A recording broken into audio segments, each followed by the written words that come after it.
plan and our model for hybrid instruction gives us an opportunity we've never had before, which is to let those students still participate from home. So you'll have that question, and then we shared, I believe, yesterday some of the rules around what happens if a student thinks they may have an illness and how to deal with that. And we can certainly take some further questions at the end of the session tonight if you have any around that. In a few minutes, Jen is going to share where you're going to go to meet your students' teachers. And I'm going to ask her also to point out the tab that says School Year 2021 on our webpage. And that tab has all of the information that we've sent home over the course of the summer, whether it's a letter, whether it's an update. And so if you feel like you may have missed something, or we mentioned something today and you're wondering, I don't recall seeing that, you should be able to go to that one tab and be able to pick that up. As I noted, we've developed, worked hard all summer. The staff has worked incredibly hard to put together a hybrid learning model that lets us hopefully include all the students who've chosen to be remote this year in person with those students who are attending school in person. And our goal there is to keep both sets of learners moving at the same pace, having the same opportunities as much as we can from a distance. And it's been a real challenge, and we expect that we will hit some bumps along the way. But I feel very good about where the work our staff has done. I feel very good about the model that we're putting in place, and I think I hope that that's in fact what you also find. This is going to be a new year for many of you if you've never been to the high school, and it's going to be a new year for everybody else too, because of the changes that the pandemic's made in how we operate. We're going to have to count on you to be our partners, to be our partners in making sure your student stays home if they're not feeling quite right, even if you're pretty sure it isn't virus related. Our partners in terms of reaching out to us as soon as you have a question, reaching out to your students' teachers. If you're a parent of a remote student, that's really critical that both the teacher and you make those connections so that you can get some up-to-date feedback on how your student's doing. We need you to be partners with our guidance staff so that we can help problem solve these issues as they pop up.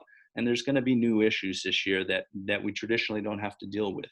But we feel like we're in a good spot, a better spot even than last spring, to deliver instruction to all of our student bodies. So we're excited about that. Your students, if they're remoting, or even if they aren't remoting, they'll often be on this platform of Zoom. This will be the primary method that teachers deliver instruction to kids. And so we will send home tonight some technology expectations for students, and some expectations for us in terms of what we're promising to do. And so I hope you'll look those over and think them through and make sure you're comfortable with those. But that's going to be a large part of the experience for those students who've chosen to remote. If you've looked over our school reopening plan, we noted that those students who chose to be fully remote, we're asking them to stay remote for a period of time. I think it begins at least until October, the beginning of October. Other students may choose to remote later in this school year, and we will do our best to facilitate that. That's an easy transition. The transition back to school is a little harder for us because we have fixed numbers on the number of people that can be in a room. And so we will do everything we can. If you change your mind and you decide, I definitely want to attend school, to get you back into some classes, the classes that you were taking. But it's a big undertaking, what we've had to put together to make sure that our classrooms are socially distanced and ready to go. There are going to be a whole host of new opportunities for even freshman students that that are traditionally available to juniors and seniors. And we can certainly talk about this later, but I don't want to overwhelm you with some of these challenges. But our primary goal with a lot of the changes that we're making is to give students an opportunity to get out of the building when they aren't taking classes. And that has two advantages, we think. One advantage is directly for the student. It is a long day wearing a mask. And we've built mask breaks in for students. We've built opportunities to get outside and take masks off. We've built spaces where they can socially distance and take off their masks, but it's still a very big change. And for those students who yet have not spent a whole day wearing a mask, if they're not working or, it's not the same. We've found it's not the same as going to the store for a 15-minute period of time. And so the opportunities that we're going to provide to students to get off campus are partly designed to give them a chance to take those masks off for an extended period of time.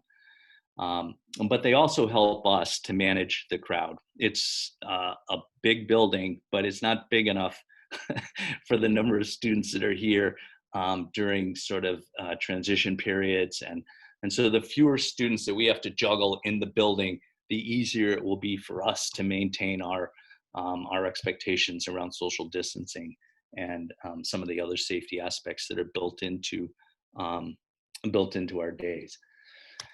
I think right now I'm going to turn it over to Mr. Marks and give him an opportunity to give you a little background on the guidance department. And then you'll hear from Ms. Curtis, who's going to explain how you go to meet some of your teachers and how you come back here to check in with us and ask some questions. So thanks. Well, thanks, Dr. Carlson. I appreciate everything you've said, and I can't echo enough how much work has been put in this summer to get us ready to have 725 students on campus, plus an additional 75 to 80 faculty members and facilities and staff members. It's not a light undertaking, and Dr. Carlson has done a wonderful job as our leader. So with that being said, let's get into the meat of the guidance department, my team. Ms. Curtis, if you could share your screen. She's got some slides that I'm going to go through. So, welcome. Let me give you a little rundown of our department.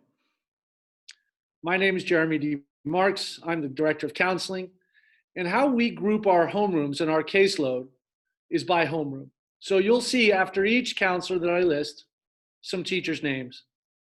So for me, students that are in Renee Randall's homeroom or Nell Daly's homeroom, you have me as your guidance counselor. Our next counselor is Hannah Billington. Her homerooms are Benner, Kim Murphy, and Venzel. Pyatt Lammert is another school counselor. His homerooms are Delfino, Kinney, and Anderson. And lastly, in terms of school counselors, we have David Cooper, and his homerooms are Chamberlain, Brown, Mishmash, and Cody. This year, I'm really excited to announce the next two individuals that we've been able to bring on board. For quite some time, we've been trying to address the mental health needs of our students and feeling that we were running up against a wall in terms of having students accessing social workers, clinical health, mental health providers. So last year we made a push, and thankfully our awesome district responded. And not only did they respond with one addition of a school social worker, they actually granted us 2 for this year. So the first person I'd like to introduce is Allison Pringle Bennett. She comes to us with an extensive history in the community as a private practitioner. She did work with our Zenith community last year and had tremendous success. So we're really excited to have Allison on board. Katie Cronin is our other social worker that we hired. She is a temporary in sorts, but she's here for this year. But we're hopeful that we can get Katie ingrained and have her on for many years to come. Carol Pelletier is our school to career coordinator, and she'll be spending some time outside of the building initially, but we're hopeful to get her back as soon as possible. We have two new administrative assistants in our office, and they actually came on board last year. But as we all know, last year was a different year than all years prior. So this is really, truly their first year, full year with us as a department. I'm so excited to have Ellen Dowd as one of our administrative assistants, and she's our primary contact person in the office. She's the smiling face you see when you walk into the office. And if you've called our office at any time this summer or recently, she's the voice you've heard. Jess Hoppin is our other administrative assistant. She works in particular with me, unfortunately for her, and she is also our 504 coordinator.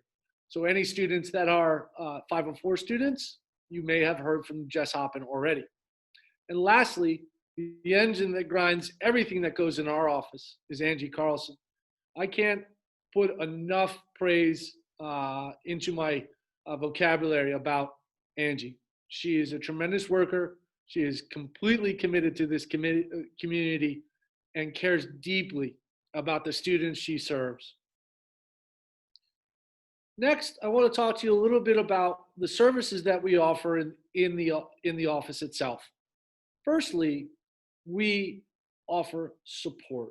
We offer support in a couple of different areas: academic, personal and social, career, and post-secondary preparation. I mean, that's truly what we do as guidance counselors.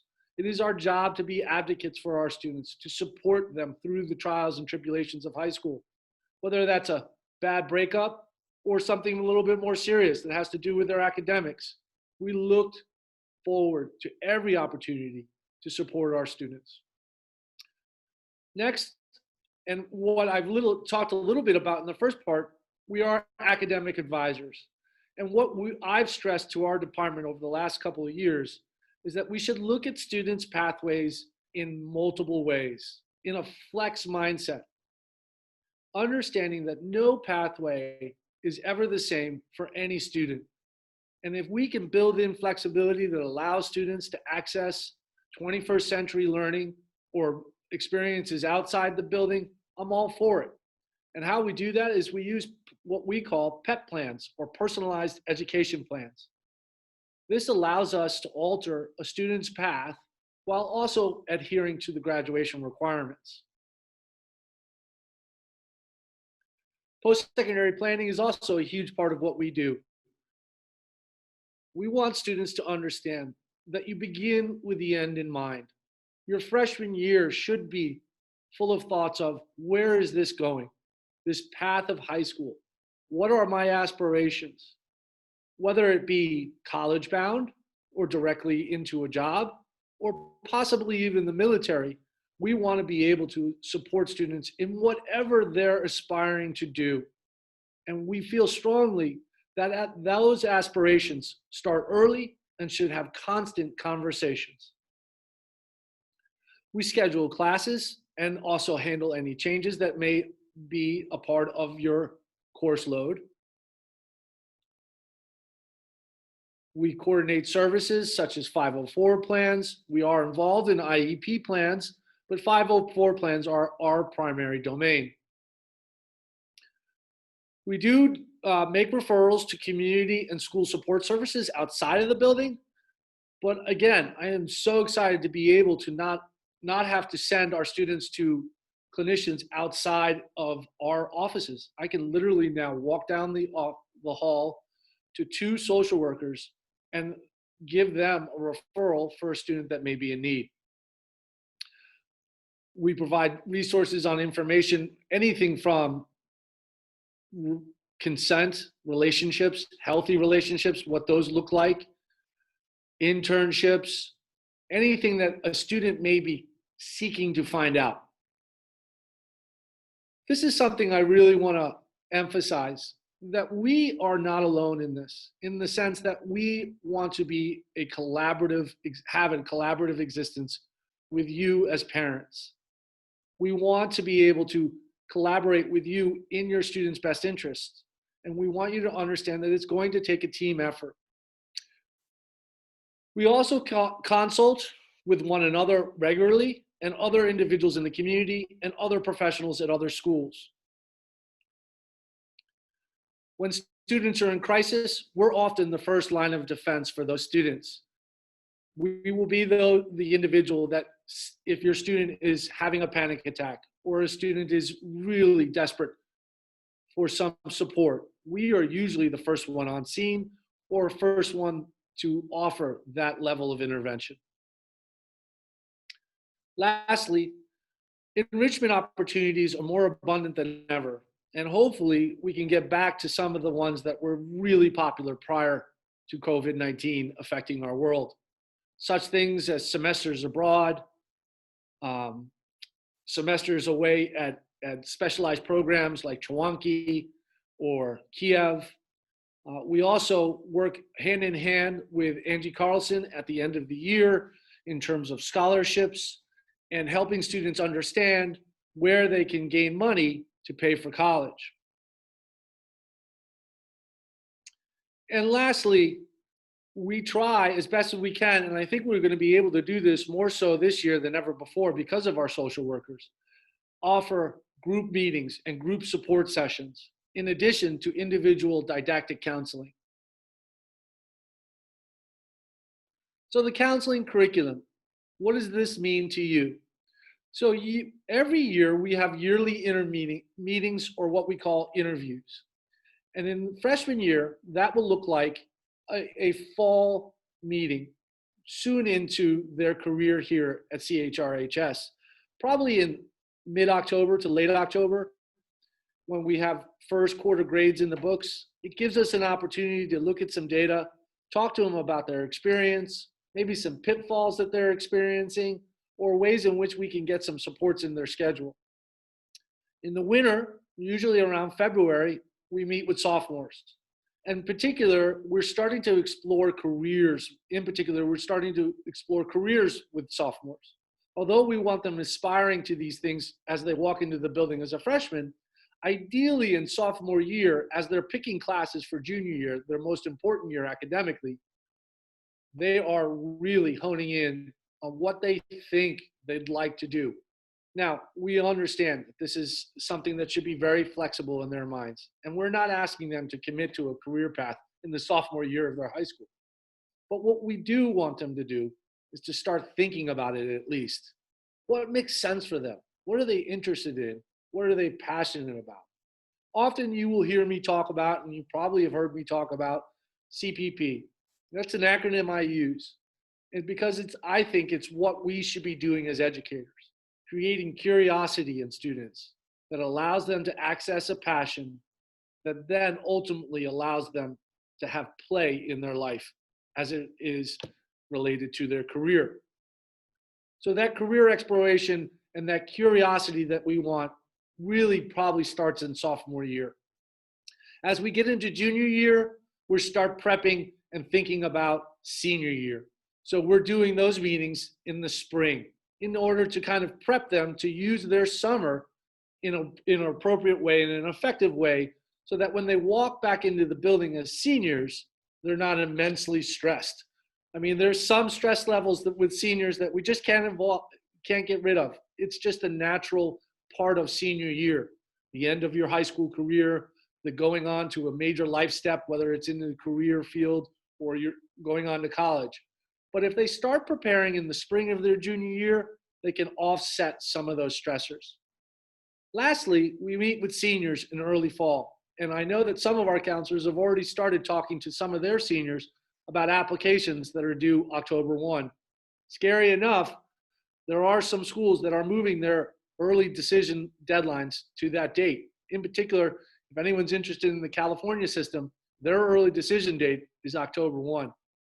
So hopefully they've used their summer well. We've gotten to them early in their senior year, and we really are then at that point hammering a plan together for them to actualize when they graduate in June.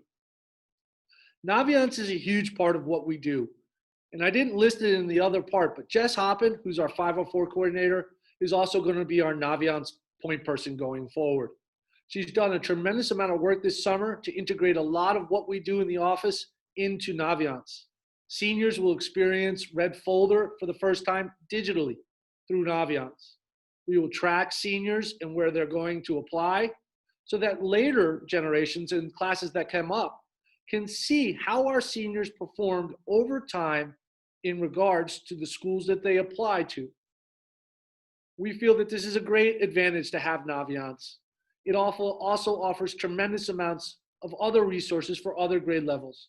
So sophomores will have an introduction to Naviance, and juniors will be using it quite a bit this year.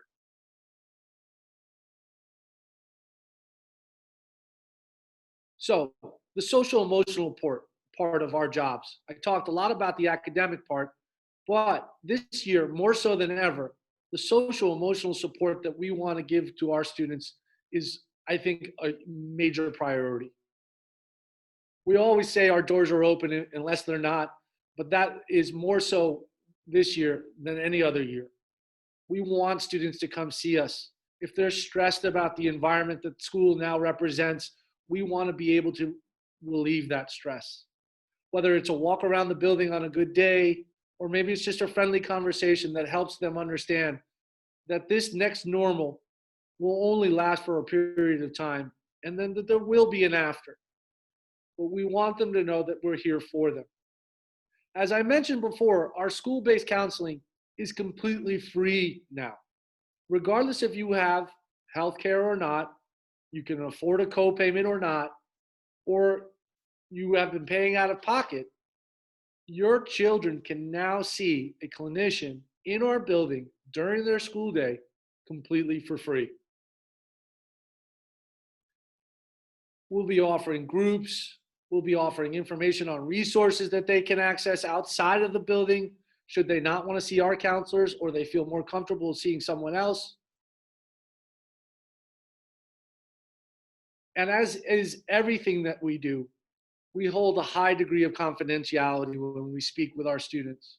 Obviously, when we first meet with them, we let them know, unless there's something that you say to us that indicates that you may be at harm or you're going to harm someone else or you're in danger, everything that is said between a counselor and a student is in confidence.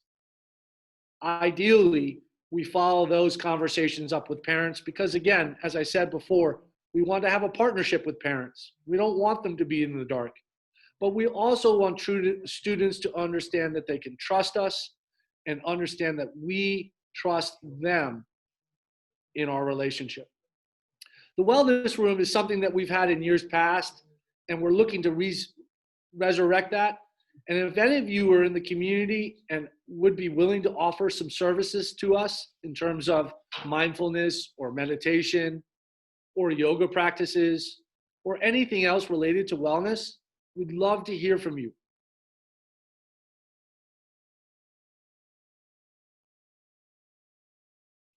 So the hot button question, and I'm just going to have Ms. Curtis put all these up right now.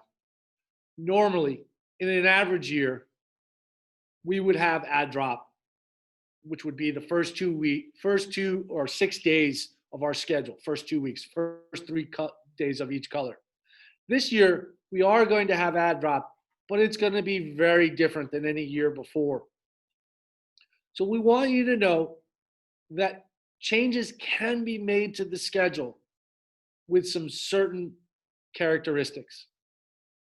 If your student's schedule reflects that they're missing a core class, let's say an English class, a math class, a science class, a history class, a foreign language class, then they can change that schedule in order to ensure that they have those core academic classes on their schedule. If they need a level change, if they're in an honors section and they realize quickly that that honors section is too hard for them and they want to switch down to a mainstream level, that is a change that we can make. Conversely, if a student gets into a mainstream level and is not wanting to wait until the semester break to change that class and feels that they can do better at the higher level, we want to help there as well. We need your help in this, though. We understand that not every class is going to be a student's favorite class. And often in years past, if a student didn't like the particular elective that they had, then we would be able to change that. This year, we're going to ask that students try their best that they can to persevere through that class, We've done a tremendous amount of work around understanding the capacity of our rooms, which is quite smaller than actually the enrollment that we have in those rooms.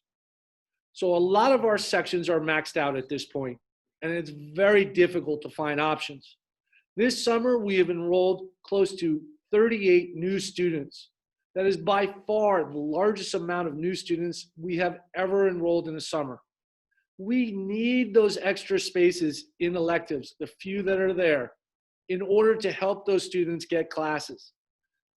Just even today, we had 3 new students register with our school, and we are struggling at this point to find electives for those students. Although students can remote into classes, that's not ideal, especially if they're in the building.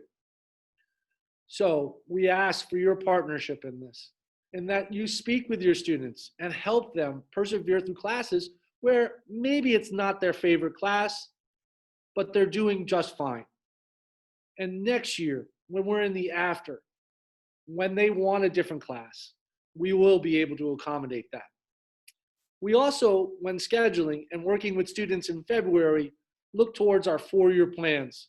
So a lot of the schedules that are set in place right now for freshmen, we've already calculated the 4-year plan for those particular students.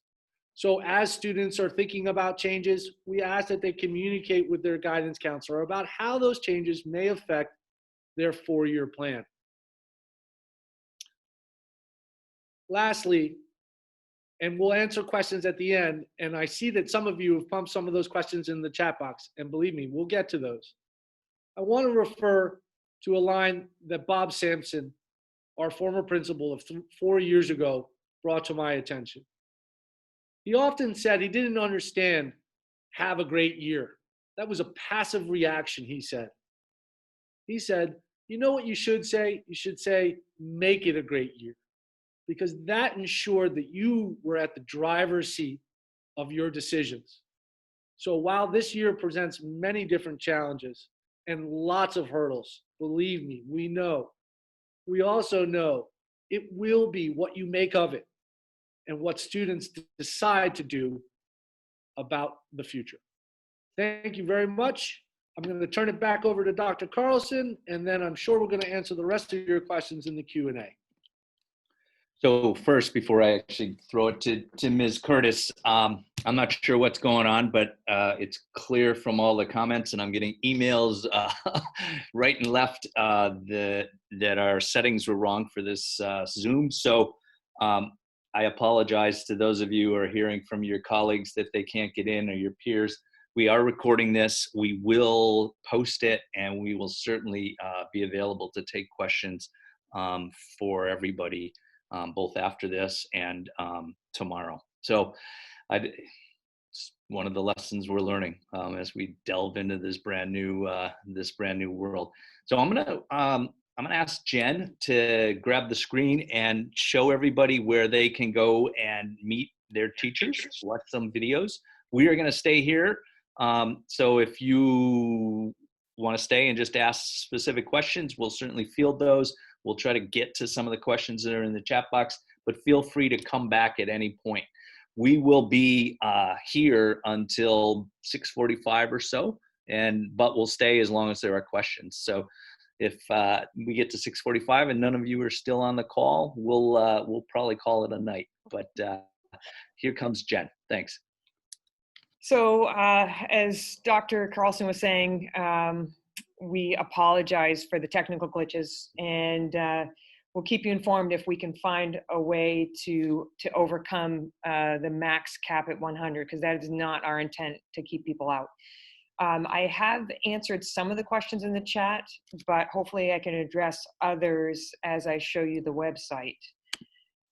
So I'm going to share my screen and show you on the website. So one of the parents asked about the staff directory. And so on the front page, on our home page, you're going to notice there are tabs that are available. And so you can list the teachers, and you can click on the teacher, and I believe it takes you right to their email address. So hopefully that answers one of the questions.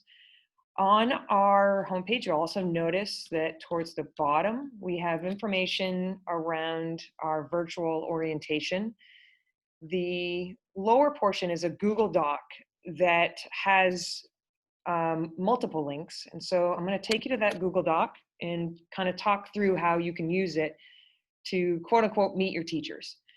So the link is also on our Facebook page. So hopefully anyone, whether they're part of this Zoom or not, they can access this information. If you go down towards the bottom, there are some general links. And so this first one is talking about how parents can access Schoology. And so it gives instructions. And then the second one, these top three actually are generic. So they're available for any family that's interested. The second one is an infographic made by our 9th grade teachers. And it shares what the teachers will, what you can expect from the teachers and what we're expecting from students. And then lastly, for the general links, we have information around our library services. Ms. Eichenlaub didn't want to be left out of the party, and so she created a video. And I do believe that any of the teachers, though, whether they've created a video here or not, I think it's safe to say that they'd be very happy to answer any questions that you have if you want to connect with them by email. So if you scroll down, you're going to notice that the teachers are listed by last name and then the subject that they teach. If you look at your child's schedule, you'll see the classes that they're currently registered for and the teacher that is instructing it. They're organized by department, so it's English teachers first, social studies, mathematics, and so forth. And so when you look for a specific teacher, there's two things that you can view. One is their video. Some are goofier than others, that's great. And then the same handout that would happen during our normal orientation when you had a chance to meet the teachers. So it's just generic information about the class or general information about the class. Some of it is a letter to parents. So, you know, each teacher shows their personality in the video and the handouts. After you've had a chance to meet the teachers and watch the videos, then you can come back to the Zoom and we'll have an opportunity for a question and answer.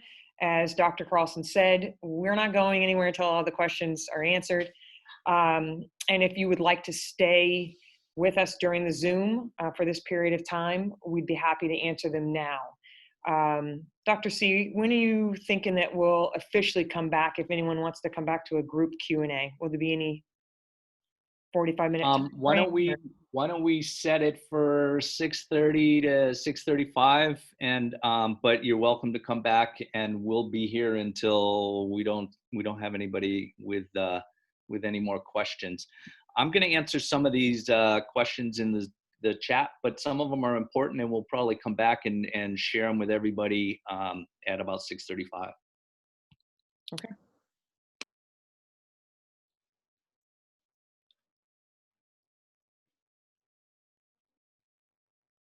If you're sticking around, feel free to jump in and ask a question or type it.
So I'm going to answer some of these chat questions for the people who I see are still on the call. So Kelly asks, is next week's schedule not going according to red, white days? After the freshman first day, we follow the same red and white schedule we have that's published. What's different about the opening week is that we're only bringing in half the student body at a time so that we can run through our procedures. But the red and white, we stick to the red and white religiously because we have to stay aligned with the surrounding schools and Midcoast. So somebody's asked, a couple people have asked about open campus for freshmen, and our intent is to start that process towards the end of September here. One of our goals is to have enough time to get to know students while we are actually on campus. But we'll be putting information out because somebody shared here, they've got a student who has lunch and then a study hall at the end of the day. And certainly we don't want students to have to stay here if they can get out. So we'll put out the information shortly after we get up and running. Let's see what's out there. And if you're out there and you got a question, you can unmute yourself and just ask it.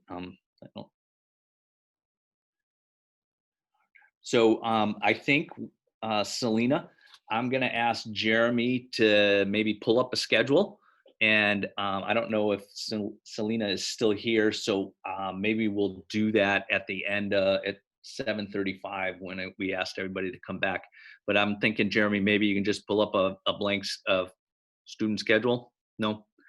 All right. So unfortunately, Sean, the one piece that I can't do is disseminate student schedules in a public format like this because it's confidential information. I was wondering if. But I'd love to answer any questions Okay. that they may have. Is there a particular question about the schedule? Selena, if you're on the call, feel free to unmute and ask some specific questions. Hello. No, it's not really a specific question. It's just that I cannot make sense of the schedule. Really? Well, I'm not surprised. Sorry, I can't. Maybe I'll just contact someone through email and see if I can get an explanation. So yeah, let me try to explain it a little bit. So as you look at the schedule, you'll see two sections, and I'm going to fly blind here, but they're layered on top of one another. And one is indicated with an R and the other one's indicated with a W. That indicates red and white. Our schedule alternates from day to day, red, white, red, white, red, white. So that's how we can fit a student that is requesting 8 credits in a 4-period day. They alternate. We also have in that schedule where you see longer boxes or shorter boxes. Those longer boxes indicate a year-long class. So typically you would see in a freshman year, you would see the science class in a long block. So global science or honors global science. Your math class, algebra, would be in a long block class. Foreign language would be in a long block class. Typically the humanities classes in freshman year, however, English 1, honors or not, and world history, honors or mainstream, are semester based. So they're in smaller blocks. Although it's the same teacher in the same room, those are semester based classes. So world history 1 is semester 1, world history 2 is semester 2. The schedule also reads longitudinally. So you'll see period 1, period 2, period 3, period 4. Period 3 is where we have lunch. And this year, because of COVID, we've had to marry every lunch to a study hall. So that extends a student's lunch period a little bit. We've also had to add a 4th sub period to 3rd period. So as you read the schedule across, you'll see it's 1AB, 2AB, 3A, B, C, D, and then 4AB. Normally, our schedules would just be the AB dimension. I can't speak tonight. The AB configuration, and then in 3rd period with the ABC. But because of COVID, we had to add an additional period, the D lunch, so that we can minimize the numbers. I know that probably didn't clear up a whole lot about our schedule, schedule, but I would recommend that you get in touch with your student's counselor. They can Zoom with you, pull up the schedule on the screen, and walk you through the schedule together.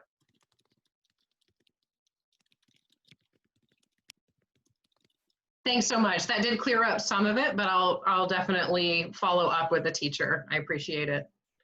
It's a tricky schedule, but rest assured, once your student runs that schedule and realizes it's the same thing on every red day for the first 3 months or first 4 months, it will become very routine, and the complexity of the schedule will evaporate. So we have a whole lot of questions about MyMedBot and problems logging in or getting things straightened out. The best person to reach out to is Deb McIntyre down at the central office. She's the point person on straightening out any issues. So please give her a shout tomorrow. But if you're still struggling, feel free to reach out to any of us here, and we'll try to pick up the ball too. I'll put her email address.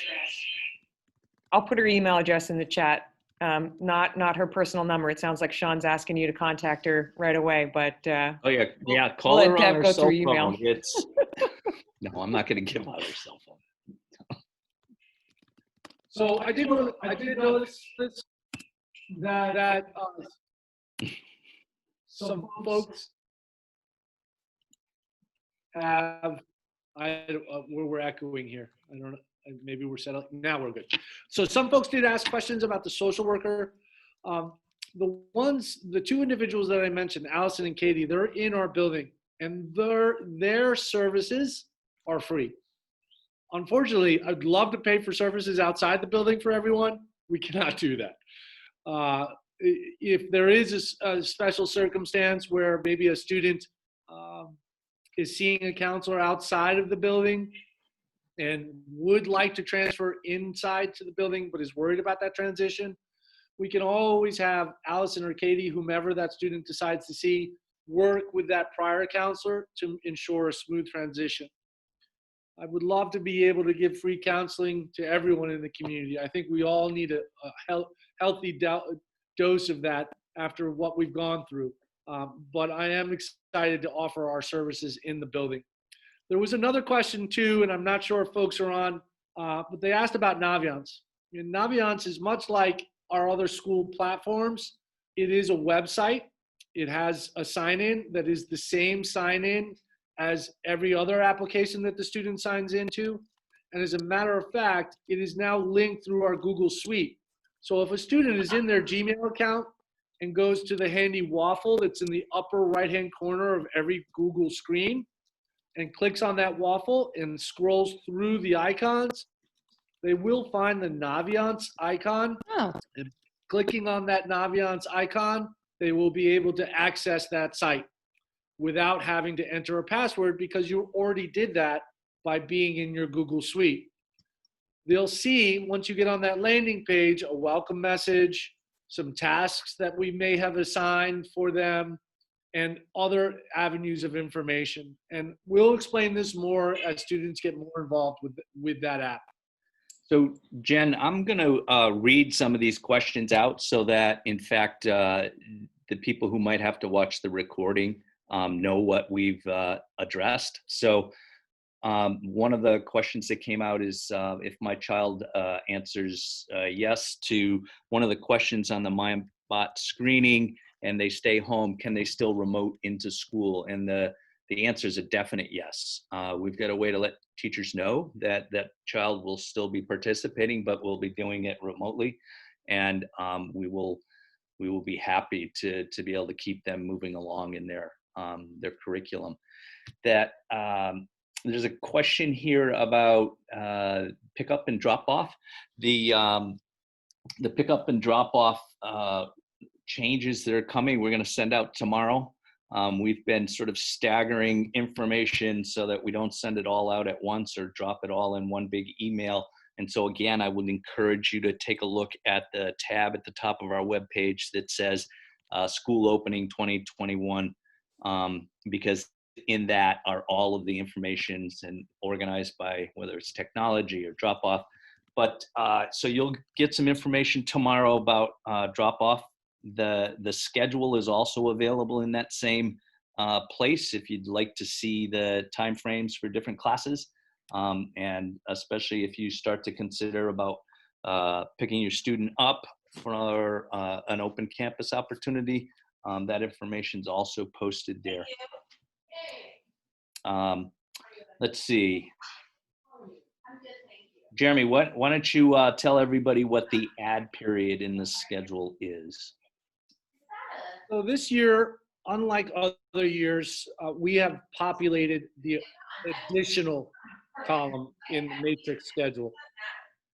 So, folks, if you're not muted, could you please mute? Thank you. Okay. We'll go ahead and mute, folks. So I think everyone's muted now. So I've got your attention. So the add column, it stands for additional.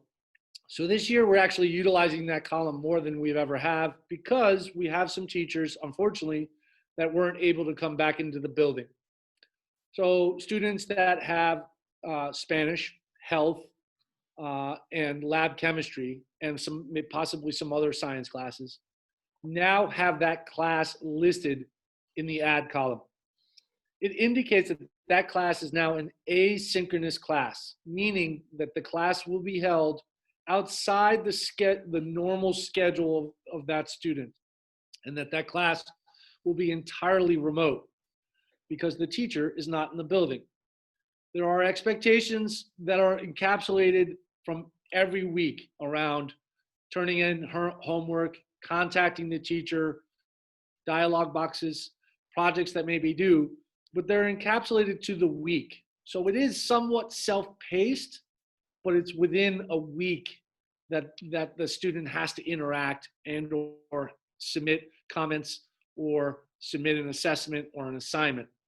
So it's very similar to maybe what students have experienced in an online class, if they've taken an OdysseyWare class, which is our online format, or if they've taken an online class through UMaine, which many of our students have done. There is a self-pacing element to it, but I want to stress again that it is encapsulated to a 5-day week that the student will be expected to check in, hand in work, communicate with their teacher.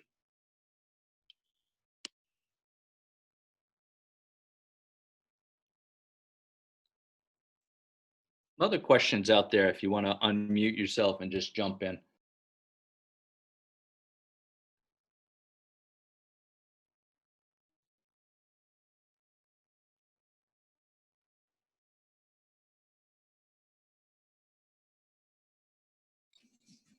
Hi, I have a question. Sure. So my son didn't get his elective. Is there a way to sign up for an elective if it didn't come through for him? So as I said before, we're really asking for your help in this domain.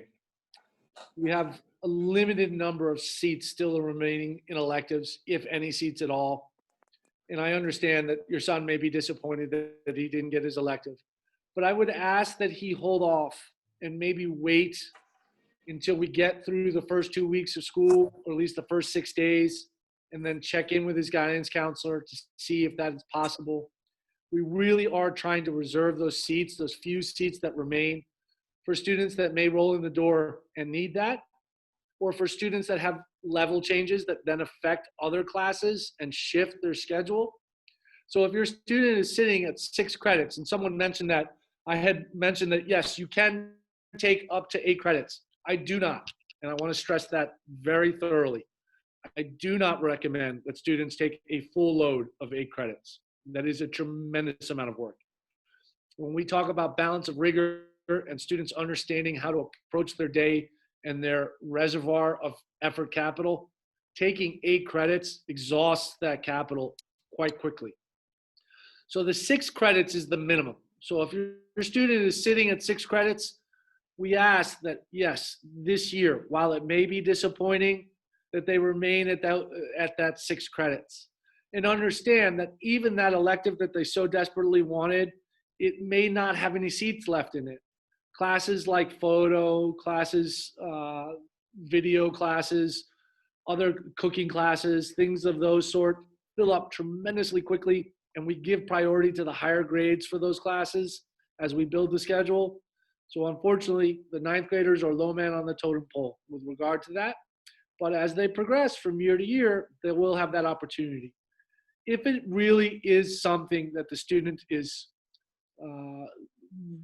really passionate about, and I can't extreme, it has to be quite extreme, that they absolutely must have this class in their schedule, I would invite you to have a conversation with their guidance counselor and see if there's any wiggle room.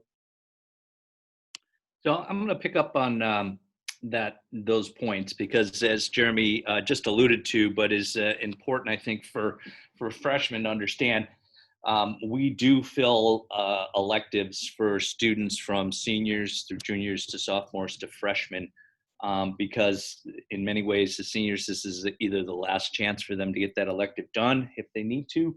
And so we work in that reverse order, which unfortunately puts freshmen at the bottom of the heap for especially electives.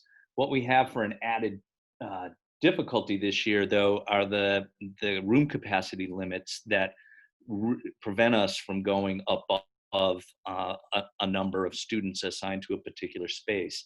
And those are hard. We can't do a thing about it. It's based on the guidance we have from the state. And so that's added even more complexity to trying to fill out student schedules.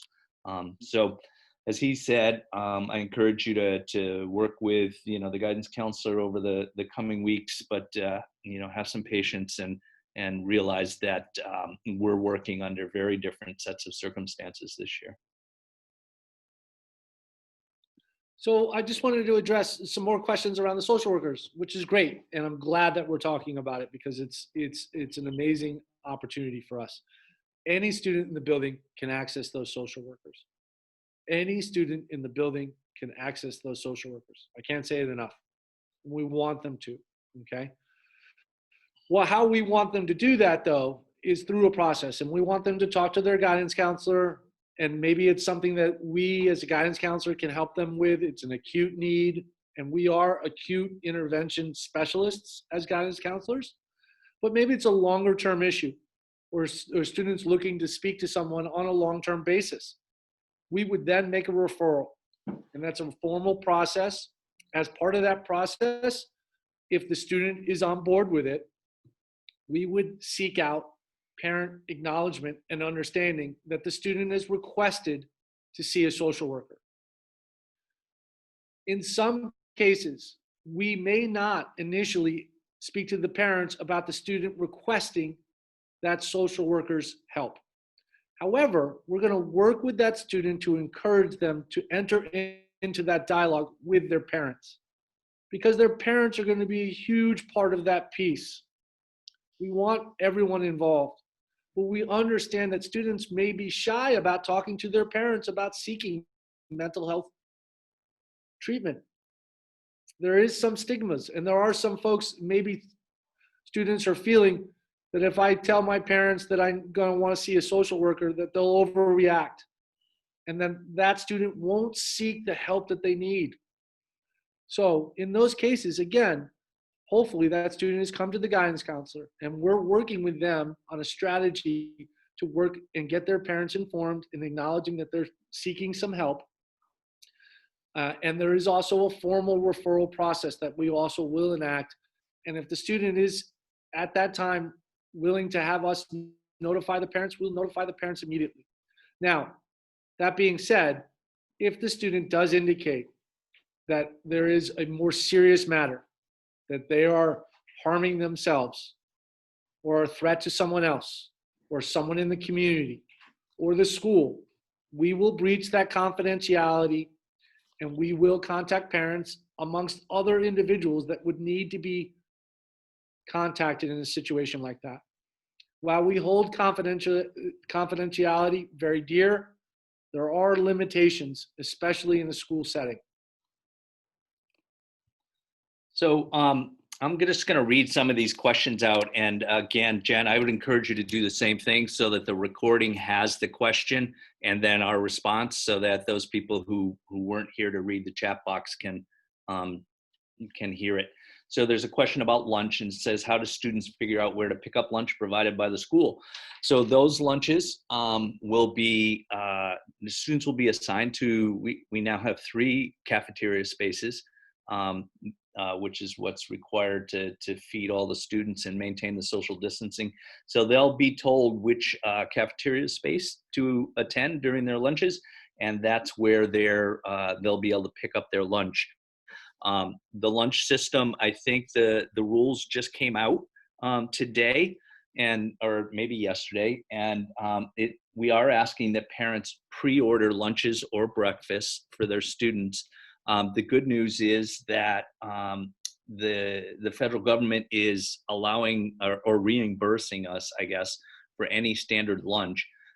So there is no cost to any student this year who takes lunch or breakfast. One of the more disappointing aspects of at least where we are right now in serving lunch is that we'll have limited selections because we've got to keep these lines moving and maintain that social distancing.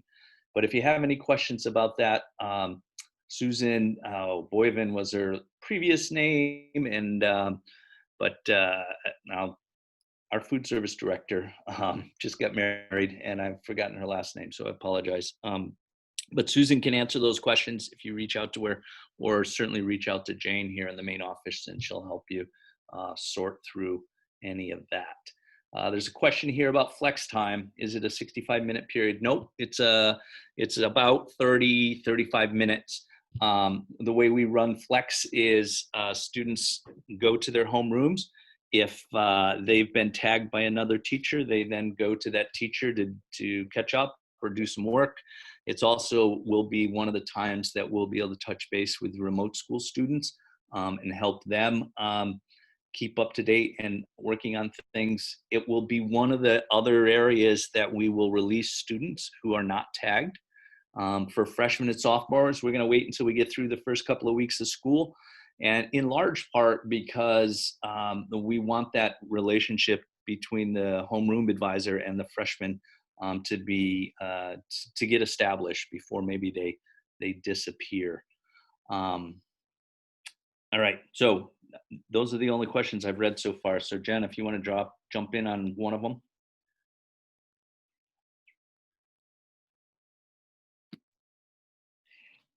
Some questions associated with timing.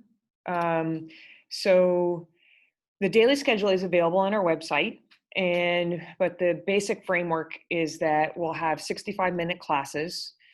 We have incorporated longer breaks between classes to allow students additional time for passing. But most importantly, we want students to think about going outside at any opportunity they have. Rather than walking down the hallway, get to another class, we encourage them to go outside and then come back into the building to access their classroom, mostly because they can take a mask break outside. And we all know if you've worn these masks for 6 hours a day, opportunities to take it off are needed. And so we're building those in. Flex time is, as Dr. C said, 25 minutes, no more than 30.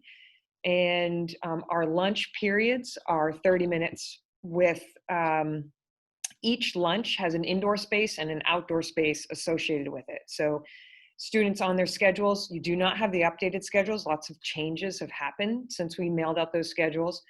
But on the updated ones that students will receive when they come in for orientation, it'll actually state where they're eating lunch. So if they're in the cafeteria, there's an associated awning, outdoor space with that indoor space. While the weather is great, we're going to take advantage of going outside any chance we have. There are questions. I'll grab a couple questions. You can look at them and fill in. Somebody asked, what does tagged mean, and can they leave classrooms to visit another teacher? Yes, we have a digital system that lets teachers tag a student because they want to see them during flex time. The student gets an email, it shows up in their Schoology folder that they're to go to whatever teacher that is during Flex, and that's what they'll do. If a student is having a difficult time at the moment, can the student leave the classroom and see his or her guidance counselor? How restricted is this? Mr. Marks, I'll let you kind of speak to how we're going to try to limit too many people showing up in the guidance office. The short answer is they can always get to see them, but Mr. Marks can maybe fill that in. Yeah, no, we want our students to be able to access us at any point, especially if they're in distress. So, you know, if a student's sitting in the middle of class and they're feeling that they need to speak to someone, they can ask to go to the bathroom. So they're somewhat discreet and head to counseling. We will then inform the teacher that the student is with us. If they feel so, they can just say, I need to go to counseling. And that's usually an indicator that the teacher will let them go.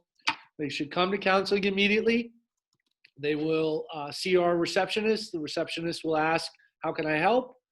They'll say, I need to see your counselor. And if the counselor is not busy, the student will be able to access that counselor right away. If the counselor is busy, the administrative assistant may ask the student if they'd be willing to wait. We do have some waiting areas. If they're not willing to wait or can't wait, then the administrative assistant will make an appointment for them to come back to see the counselor either later that day or the next day. And we'll also follow up with the counselor to let them know that the student came by and is possibly in distress, so that the counselor, when they have a moment after they've done dealing with whatever they're dealing with, can go find that student and help them right away. It is an open door policy for a reason. We want students to come and see us.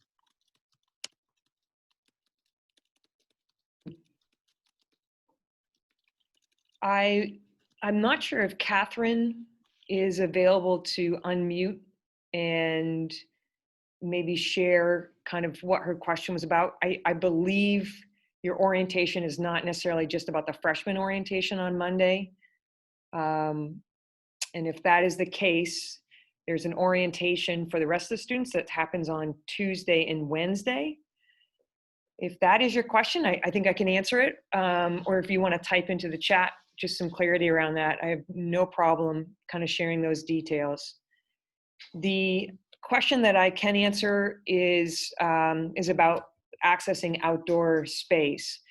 If a student has a study hall that's in the cafeteria, gym, black box, we have a mechanism for students going out to either a tent or awnings, and those are all supervised areas.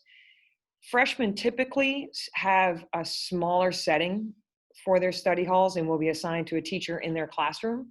And we've encouraged the teacher to provide opportunities to bring the entire class outdoors during a study hall, whether it's for a break or portions of it. So that's a little bit more of a supportive environment for the ninth graders. And really that's teacher dependent.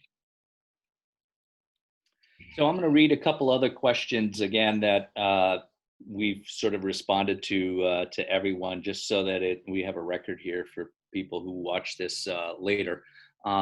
There's a question that was asked about supply lists. Individual teachers will let students know what those supply lists are. Most of the time this happens on the sort of those introductory classes. Rarely are the supply lists mission critical. But as Jen noted, we're asking students who can to bring earbuds, and we're asking all students to bring a cloth mask. We will have masks available for students who either forget, and we have temporary ones, or who would like a cloth one. We have actually a large number of masks that were made by some of the people in the community, which is terrific. But those are really the only two items, and a water bottle, that they should make sure they bring to school. The water bottle is important because we have had to turn off our fountains. And so the only place to get water is from our bottle filling stations. There's a question here that asks, if you can't get to school to pick up your child right at 2:40, are they permitted to stay outside of school? They most certainly are. I think we will probably also be supervising an indoor space that they're welcome to wait into. One of the things that is a little different this year, you'll see when you come, is the doors are locked to parents, and we aren't letting other adults in the building unless they fill out the same MyMedBot health screening before they come in. Then they have to don a mask and clean their hands. So the easiest way sometimes probably to get your child, pick them up when you show up, is to text them or to give them a call, as opposed to trying to get in the building yourself. There's also another change that we've made. We'll talk some about the drop off tomorrow in an email to all parents, but we have outfitted every outside door in the building with the same key card access that we use currently on the front door. And we did that because we want to maintain security, leave the doors locked. But we also, as Jen noted earlier, want students to, while the weather's good especially, to travel around the building by walking outside. To maybe, if you have a vision of what a college campus feels like when students are moving from building to building, even though we're one building, we're really hoping that students will use outdoor corridors to get from one place in the building to the other. And so that necessitated being able to let students access every door. So students will be able to come in any door within the school with their key card. Go ahead, Jen, if you want to pick up one now. We have a question that relates to point person. And so I identified in the chat that there are two people that stay with the students all 4 years of their high school experience. The first is the counselor. And so they're often our first line of communication, whether it's a teacher that needs support, kind of working with a student, or the student needs support, they often go right to their counselor. Another consistent member is going to be the homeroom teacher. You'll stay with that homeroom teacher, and your homeroom will be consistent all 4 years. And then, just so you know, your friendly neighborhood assistant principals were with you based on last name all 4 years. The question around iPods, AirPods, sorry. AirPods, and whether they do pair with our iPads, at least that was my understanding. And we really don't have a preference. We just want students to have a device. That's not quite the whole story. We want students to have an iPad. And the reasoning there is that staff have worked very hard on ways to communicate, to share information with students. And so we want every student to carry their iPad 912. A lot of our instructional models are being built around apps that sometimes are unique to the iPad. And so we just can't support multiple platforms right now for some of our work. Having said that, students are more than welcome to bring another device if they prefer to use their laptop for some things. But it is really critical that every student bring their iPad because we've put a lot of time and energy into producing instructional models using some of the apps that are available. Hi, this is Heather Cannell, just jumping in real quick about the point person piece. So is it possible, because I already have a senior and have established a relationship with his guidance counselor, to have my freshmen have the same counselor, or do we need to switch and have two counselors? So thanks for asking the question. This is really, really common for us because we're in Mid-Coast Maine and we've got great big families in a small town. So we've got a lot of siblings that are spread across counseling loads. I would encourage you to see where it goes initially and see if your new student, your freshman, can establish a relationship with their particular counselor. If you find that that isn't working, I'd love to have a conversation with you and see what we can do going forward. It just makes it tricky because then we get to a place, if we start setting precedents around brothers and sisters having the same counselors, it becomes a slippery slope very quickly. But I'd love to hear from you. Let's set a time to talk, either chat or Zoom, or give me a call, and let's talk it out.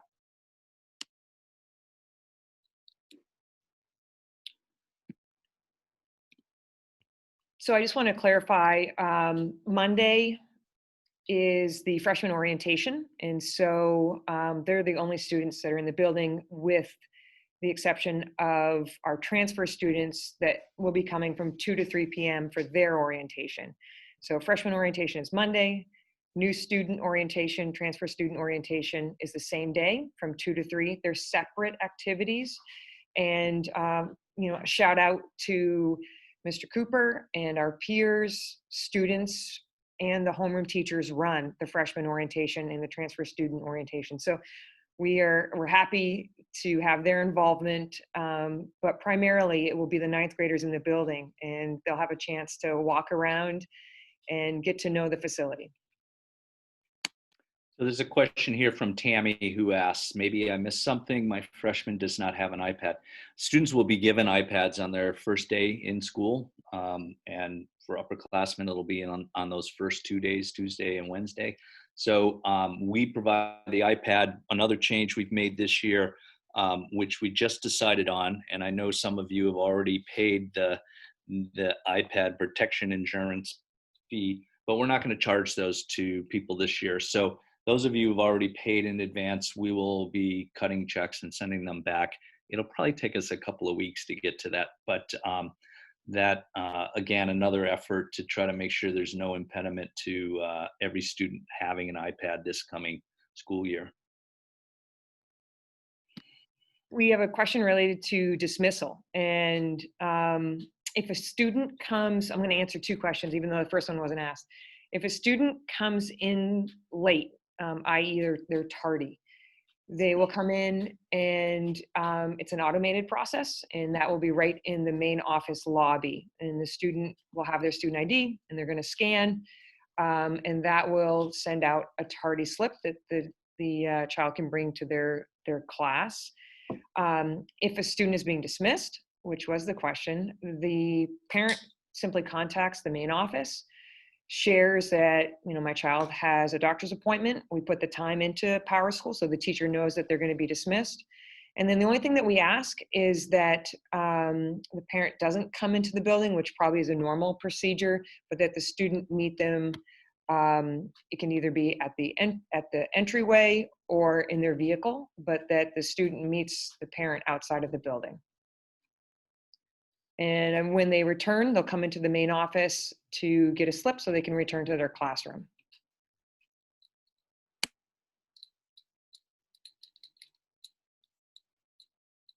Other questions out there?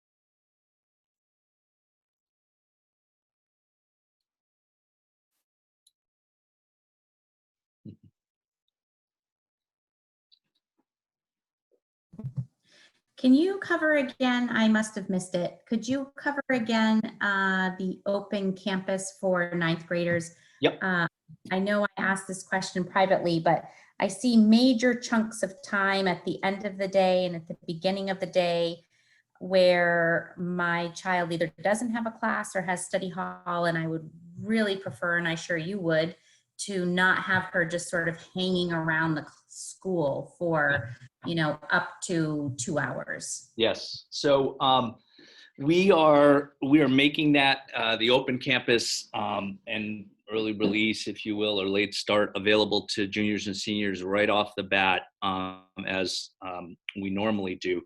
We will put out to parents of freshmen and sophomores the rules and the expectations as I noted, towards the end of the month of September, in large part because it's going to take a little while to settle into some routines, and many students might be changing their schedules here, but it's also a capacity issue in terms of making sure the paperwork is in place and we're ready. We'd also like some of these younger students to have opportunities to spend time with their homeroom teachers at the end of the day, just so that we feel lucky to be able to open the building to everybody, and we're treating this opening month as a really important time to build some relationships with new students for teachers. And so, especially for our youngest students who may not have as much experience with many of the staff, we're trying to make sure we maximize the time. Having said all that, we really don't want to be an impediment to students leaving the building. It's, you know, in a normal year, we would be discouraging it, but in this year, I think it's in everybody's benefit to have that happen. So for younger kids, it'll be rolling out towards the end of September, and hopefully everybody can sort of wait for that to unfold.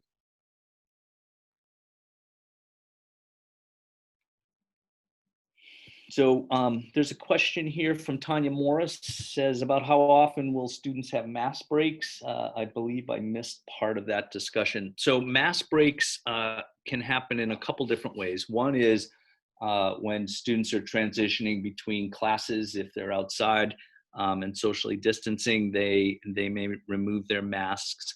Our teachers have also developed a system where they will allow a small percentage of the students in their classroom to pull their mask down for a minute or two. And so the system's designed to make sure that those students are, you know, more than 6 feet. Most times it's 8 or more feet apart. A small number, they put their mask back on, and another group of students are given that opportunity. So there'll be mask breaks during the periods. And of course, during lunch. Any classes that teachers are also working hard to figure out how to get their classes outside whenever they can. And once outside, you know, and teachers have assured that there's the right social distancing, there'll be opportunities in those situations too. But it is certainly something that is going to take some getting used to for kids. It's taken us here in the school a long time to get used to it. Having to wear a mask all the time. The reason we're all meeting in different rooms is so that we don't have to have our masks on while we're talking to you.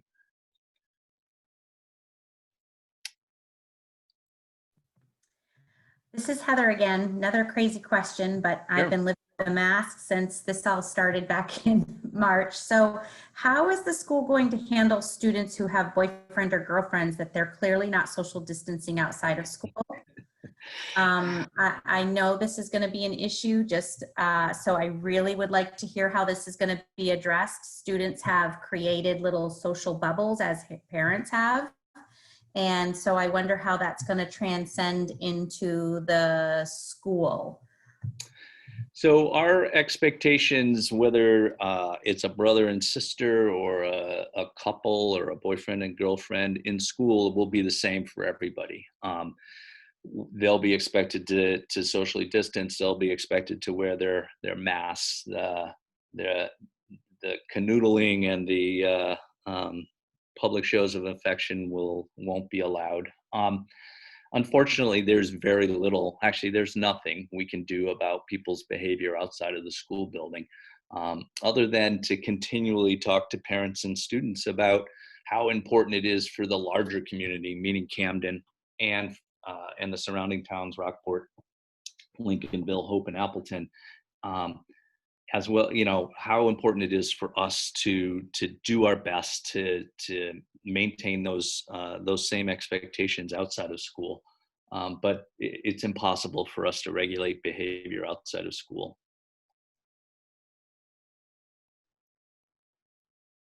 Did that answer your question, Heather?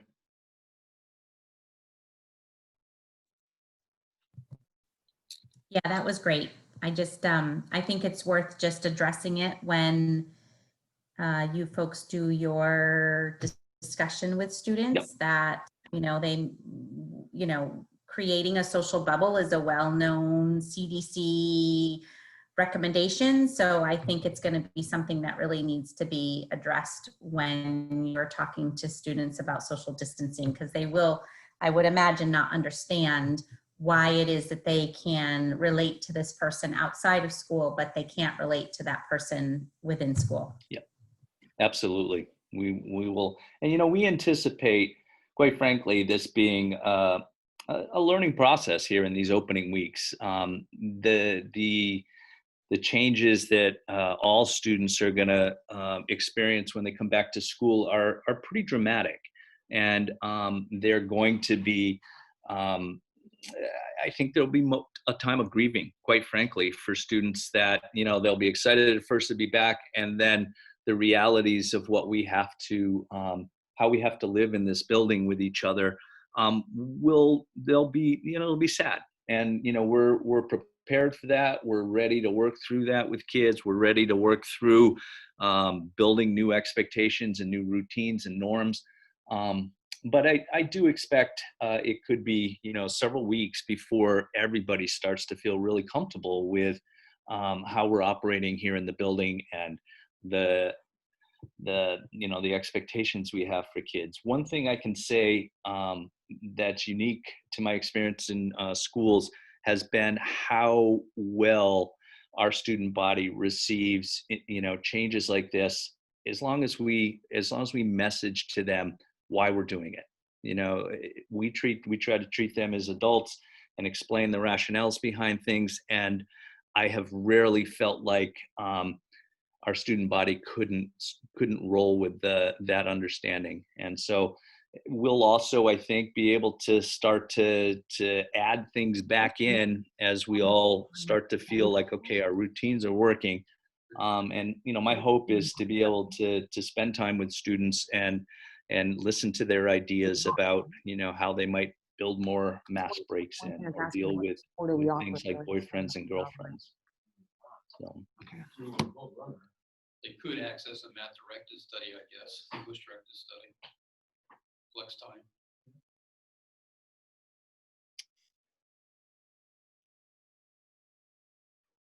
Question from a freshman: alphabet order every other day. How are the red and white days working?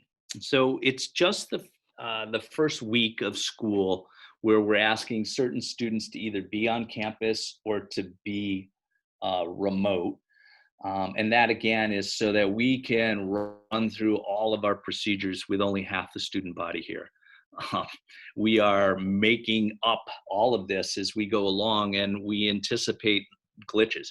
And those glitches are easier for us to work through with only half of our student body present than they would be with the entire student body. Beginning the second week of school, every student will be attending every red day and every white day. So it's just that opening week where we've split the schedule up, or split the alphabet up.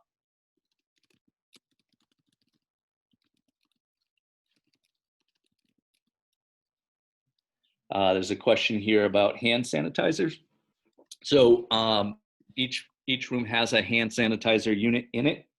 Our protocols with students will involve several steps, but one is always using it on their way in and always using it on their way out of the classroom. And that's true for any of the common spaces also. So students will be expected to use hand sanitizer on their way into the cafeteria and on their way out of the cafeteria.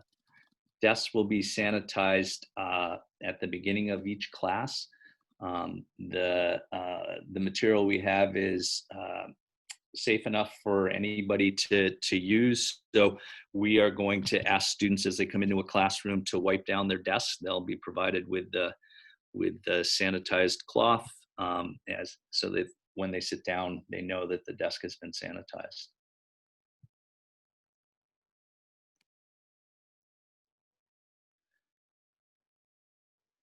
So there's a question here about the lunch sign-up page. Ezra, we will take that information down and get it to IT and see what the issue might be. I can't tell you what's going on there.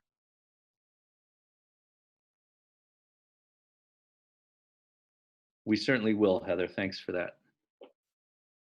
There was a question related to bathroom protocols, and I just wanted to state that each bathroom has an occupancy limit, and that is listed on the outside of the bathrooms. Students are still asked to wear masks and follow 3-foot distancing with the masks.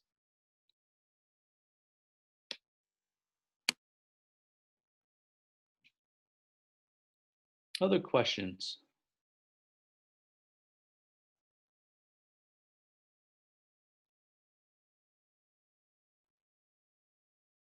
So somebody's asked, what's the protocol if a student becomes positive for COVID?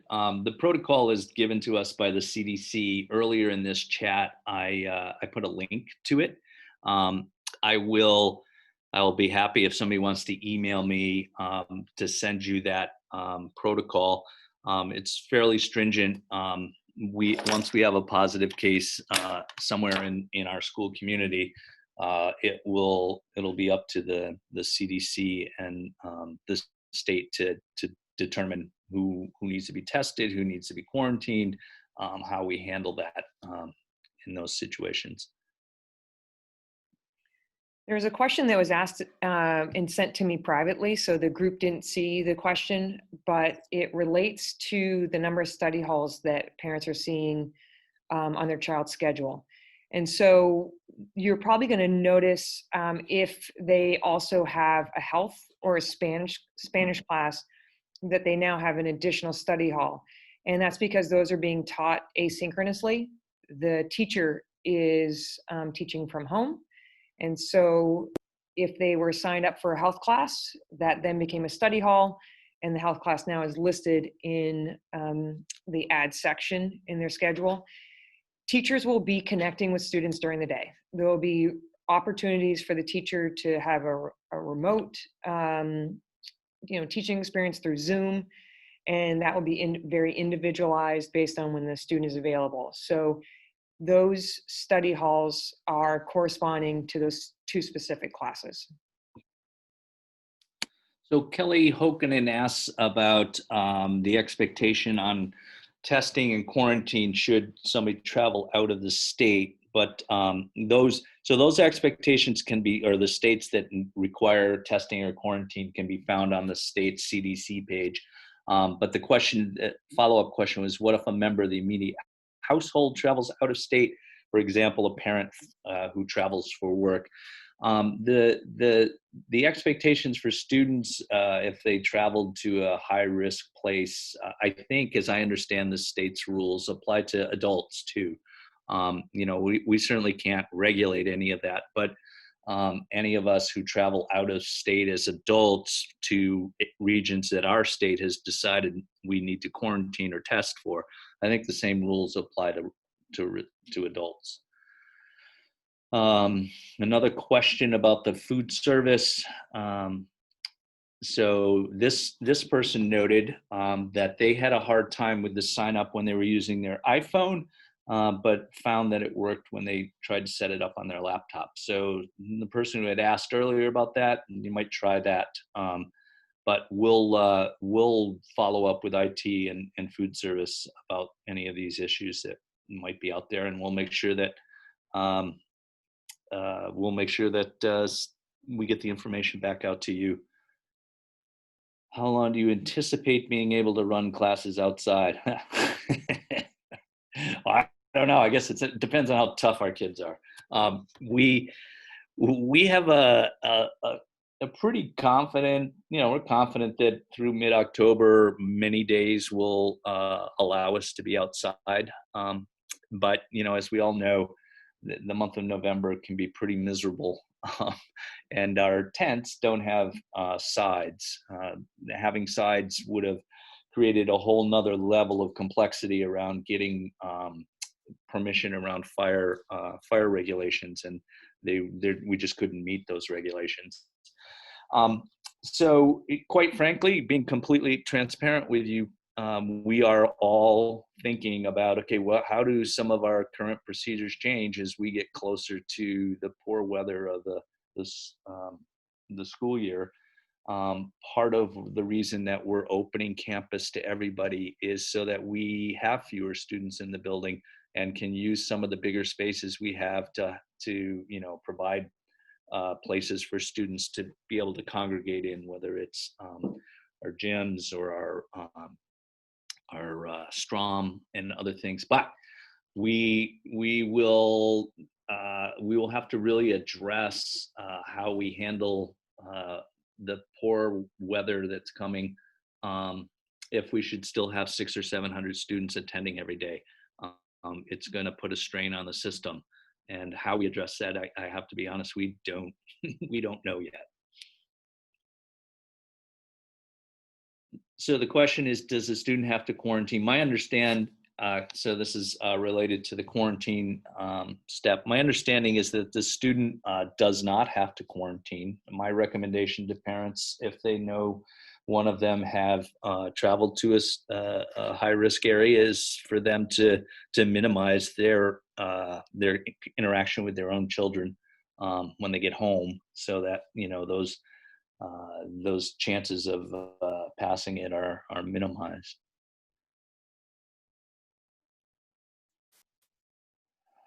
I'm sorry, I'm just reading questions here, folks. So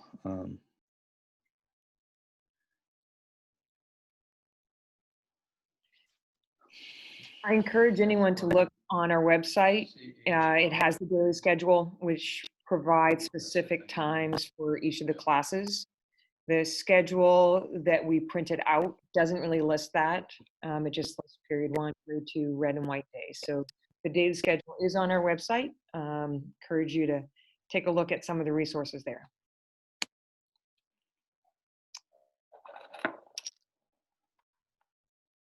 So we'll stay here for a couple more minutes to see if there's any more questions.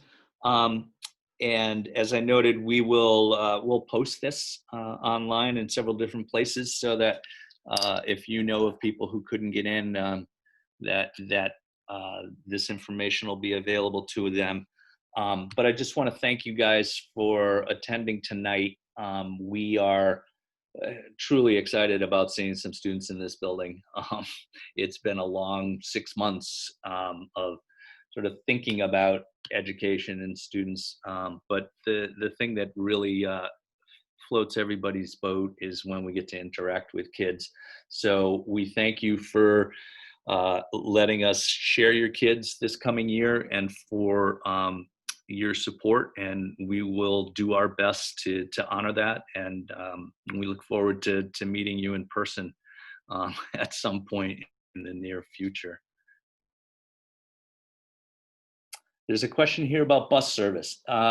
You should contact the Julie Waters, the bus transportation director, if you hadn't let her know you need bus pickup.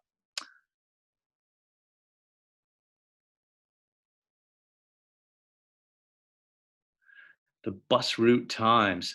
I don't know the answer to that. Do you know where that information is posted, Jen? Graham or Jeremy? Julie So Waters. there's a question here about how do we know what the bus route times are? So Julie Waters said that they were going to be the same times as they were in the past, and that they would be posted. So I will send out an email to her. If she hasn't posted them, I'll either ask her to email it to us so we can share it with all of our families, or post it and then make everyone aware of where they can be accessed. Great question. Hi, Sean and Jen, it's Heather Mackey. Yep. I can answer that a little bit because we have that question too at my school. Yep. There's not really a specific time. She'll tell you when the bus leaves the bus barn and when it kind of comes back. But Julie herself really does know the nuances of it. What we usually recommend to parents is that they talk to their neighbors. Often they're in a neighborhood and they kind of can ask some others around, or if that's not the case, to just give a call, talk to Julie Waters directly to get a 15-minute window is what she's going to advise. And particularly in the first couple of months of school, it's going to be definitely 15-minute window to be out there. And it could be on either side of that 15 minutes that the bus comes or drops off. And of course, refer to the transportation memo that already went out that indicated sometimes the bus run might have to happen more than once, depending on the number of people on it. So just patience and, I don't know, being out there. Yep. So Julie Waters can be reached with the same email setup as all of us. So it would be julie.waters@fivetowns.net.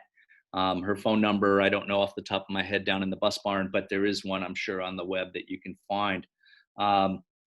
There is a question here about the teacher's part recorded for those who couldn't get onto the call before.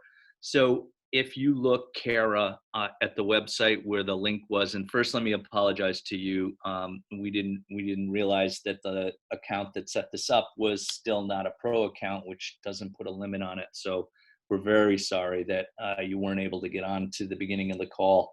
But on the school's website, front page where the link for this call was located, you'll see another link to the teachers' recorded video sessions, and there's some other information located on that page. So hopefully you can find that, but if you have trouble finding it, just shoot one of us an email and we will be happy to send you the link directly.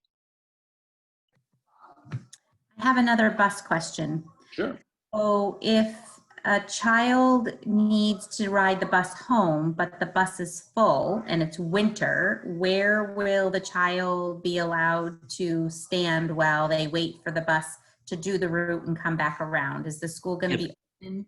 Yes. So if that's the situation we find ourselves in, I really that I hope that we are able to smooth the bus routes out as much as possible so that there isn't a student who has to wait. But students who have to wait here at school, we won't kick them out the door. We do have spaces that students can wait in, and so we'll certainly allow students to be inside the building, even if it isn't snowing.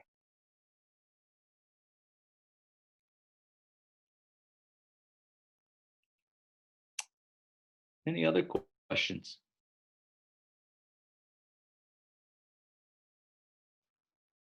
Well, seeing none and knowing that we're all a little hungry for dinner, I think we're going to call an end to this. I would certainly encourage you to reach directly to any one of us over the next couple of days as other questions come up. We're looking forward to the beginning of the school, and I hope you and your children are too. Thank you.